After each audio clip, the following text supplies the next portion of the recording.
Renee's example, he really was, he could beat everyone, including the graduate students around chess, and he let them know it. And you see he starts out immediately messing you with I know, I will survive, singing and translating. But what's so important for us is that this kind of expertise has to be designed for, right? It's got to have multiple forms of support and mediation for kids like Renee to be the smart kids that they are.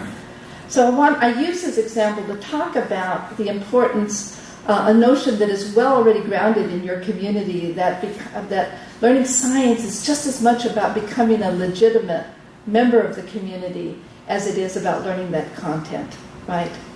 And we often forget that, is that we are, of course, privileging learning of the content, but we forget that they also have to develop the social cultural knowledge of how to use that knowledge in environments and in practices that make sense and that allow for the development of various kinds of expertise, right? And so we know that this means engagement and participation in broad networks where youth of all ages have access to tools and positions and structures, as Nazir says, that foster legitimate practice-based identities. So for me, I was just going to review very, very quickly before I get to the examples about the inextricable link between learning and identity, right? That we need to see these two simultaneously. Now, clearly they're two different conceptions. They're two different constructs, absolutely. But we need to understand they're in relation so that we can really get to those expansive forms of learning and opportunities for students to create those identities as scientists and mathematicians and engineers in these environments.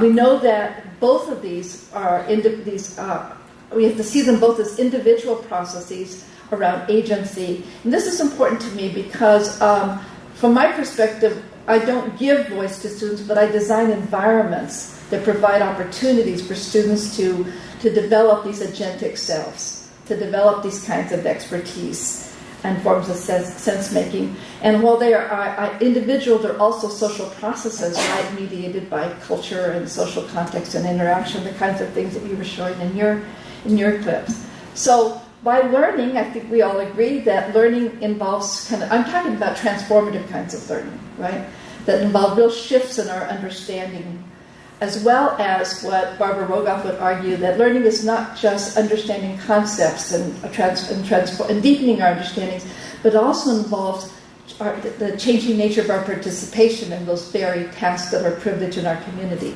So Barbara Rogoff has a very wonderful way of talking about learning as changing participation over time.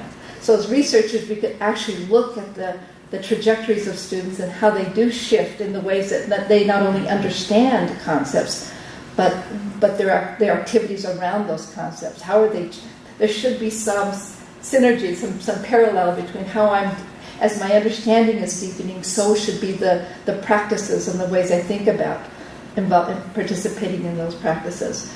But more recently, those of us in learning scientists are really trying to push a notion that learning is a process of becoming. Right? That learning is a process of becoming, and that becoming involves both content, disciplinary kind of expertise, but also these identities around it. Making sense? You can stop me if I'm losing anybody as I'm going through my learning science bit here. So just a quick slide about identity is also a process of becoming, and this is why the two are so related, right? We know they're fluid, we know they're dynamic, we know that they're constructed from available categories, both ascribed and generated, right?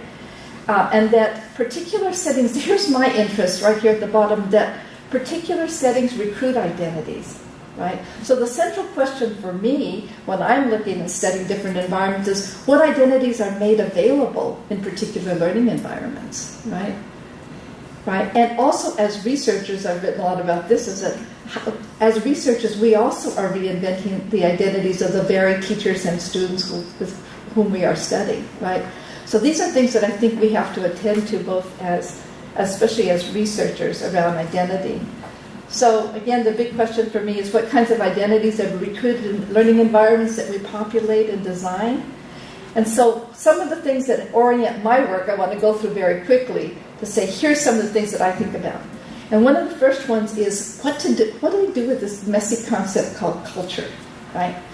And there's a wonderful chapter by Mike Cohen, Margie Gallego, where they go through all the different permutations of how people use culture, right? From culture in the classroom to other kinds of culture. So just some quick shorthand recommendations. One is that we want to move from thinking about culture with a big C, capital C, this big thing, to small c notions of culture, right?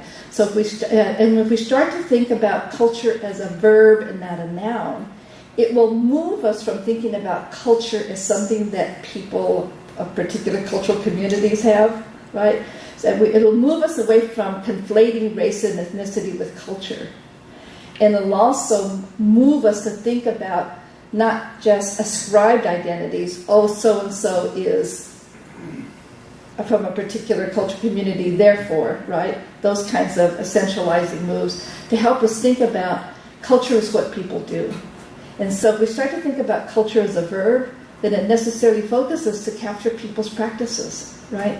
And in doing so, what happens is that we start to understand both the regularity and variance in particular communities. So I would never say all 8th graders or all African Americans or all Latinos, right? Even all Latinos in the Southwest, because I would know that there is more variance within groups than across groups. And it helps me to develop much more dynamic notions of cultural communities, classroom communities, right? When I'm able to see the regularity and the variance, but it also helps me design better learning environments if I understand that there's both regularity and variance, right? So this is a big one. I could spend 2 days talking about culture. Barbara Rogoff and I have written about this, but I think the important takeaway thing is to kind of throw away our notion of culture that conflates it with race and ethnicity, and to move towards a more dynamic, processual, instrumental notion of culture as a verb and not a noun. So that's instrumental in designing my environments, because already it moves me away from one-size-fits-all practices, doesn't it, for whatever population with whom I'm working. The second notion is to move away from, especially those of us who are really committed to working with low-income communities, non-dominant communities who do not have access to many of the formal tools and technologies. What the orienting move is to put students, even at the university level, into remedial kinds of programs, right? And so a central move from the theoretical perspective from which I work is to really challenge that notion of remediation, right? Which privileges, I have those list of characteristics, it privileges, the orienting framework for remediation is that I have to fix sorrow, right? There's something wrong, I've got to fix it. It's a pathological kind of, there's a long history of it that many of us have written about. But it says, I'm going to fix that individual, right? And so it often takes a basic skills, individualized, scripted kind of approach with low forms of mediation, right? You may get in the worst case scenario, you're getting a skill and drill kind of environment, or simply a practicing those skills. It's often generic, and in some cases with youth English only.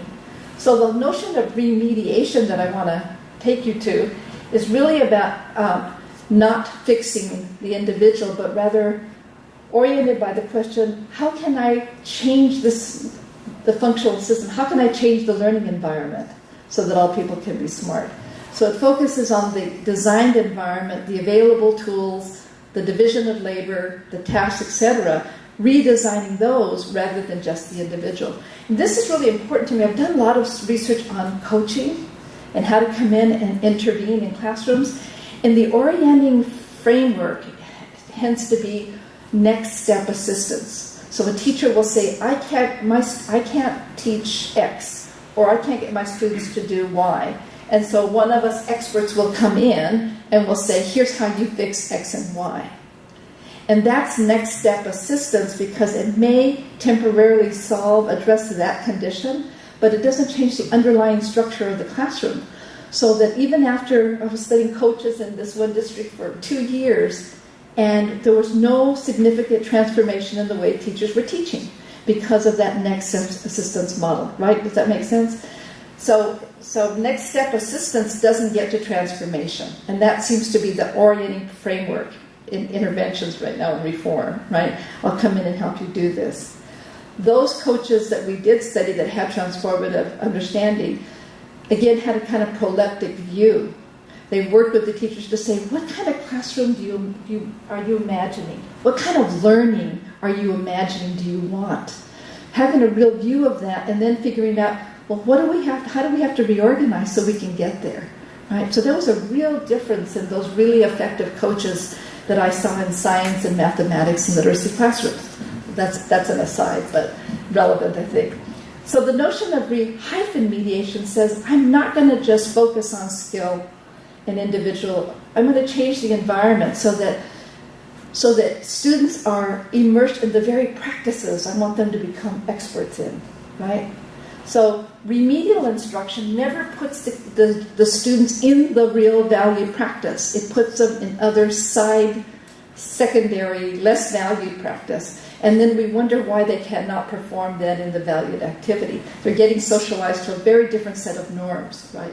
So if you really want to remediate, you immerse students in the very practices with the same rigor that you want them to appropriate, and then you saturate it with lots of tools and assistance so that they can function in that, right?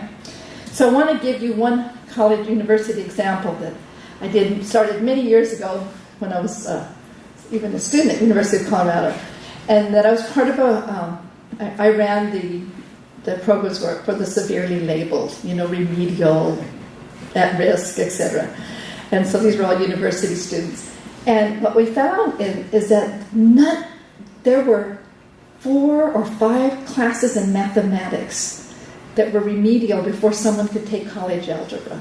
And so every year they'd bring 250 students in, and less than 1% would ever make it into any science, engineering, or math major, because you needed mathematics, right? And so less than 1% would make it. And so, of course, I went crazy over that, saying we've got to redesign that. So I went to the math department and asked them, if you design an exit exam in which you can verify that your standards are being lowered, will you let me teach it in any way? And they said, sure, if they can pass our test, which I didn't want to lower standards either. So I eliminated all remedial math classes, all remedial. And I put everybody into college algebra. We did this in biology after that, and other disciplines. Everybody was in college algebra. We assessed deeply to understand the individual variances that students had. But what we found was really interesting. Students didn't have whole course deficiencies. They had gap deficiencies around particular skills and practices. So we could come in a targeted way and say, oh, you don't remember quadratic equations or whatever that was. So we did deep assessment. Everybody was in college algebra. And the way we designed it is that there were multiple opportunities for students to learn. They were all in small groups. They had to work together with the TA. There were computers. There was a lecture going on. I could go on and on about this, but what's important here is we changed the functional system. So there were so many different ways to participate and learn. Testing was outside of the class, so we didn't take time. And in 1 year, we went from less than 1% completing college algebra to 60-something% completing it in 2 semesters. We also worked with the university to say that the semester is an artificial construct, so you can't really, that's not how people learn, right? But anyway, so we negotiated with them. In 3 semesters, we had something like 87% of all those, of the 250, finishing college algebra with grades of C or better. And then there were about 10% who needed it, right? And there's so many lessons to take away from here about how you have to design for this, and how and the importance of engaging people in the very practices that the discipline values, right? Modeling it, engaging them in it, and then saturating it with lots of forms of assistance. We've tried this in many different disciplines, but when we could do it in math, people started to listen more than we were doing it in literacy, right? So remediation is a fundamental concept.